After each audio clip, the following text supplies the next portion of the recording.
কক্সবাজারের প্রান্তিক লবণ চাষিরা তাদের উৎপাদিত লবণের ন্যায্য মূল্য নিশ্চিত করার দাবিতে আজ ২৬শে ফেব্রুয়ারি ২০২৫ কক্সবাজার চট্টগ্রাম মহাসড়কে বিক্ষোভ করেছেন।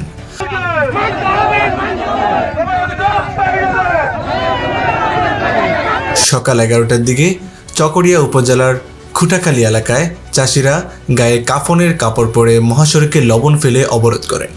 ফলে উভয় পাশে শতাধিক দূরপাল্লার গাড়ি আটকা পড়ে এবং ঘণ্টাব্যাপী যানবাহন চলাচল বন্ধ থাকে।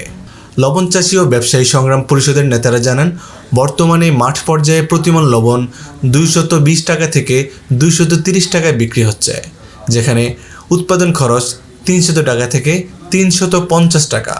তারা অভিযোগ করেন, লবণ মিল মালিকরা সিন্ডিকেট করে ইন্ডাস্ট্রিয়াল লবণের নামে লবণ আমদানির পায়তারা করছেন, যা দেশীয় লবণ শিল্পকে ধ্বংসের দিকে নিয়ে যাচ্ছে।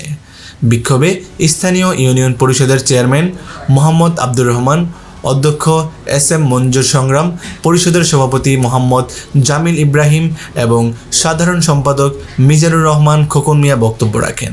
তারা দ্রুত লবণ চাষিদের ন্যায্য মূল্য নিশ্চিত করার জন্য সরকারের হস্তক্ষেপ কামনা করেন।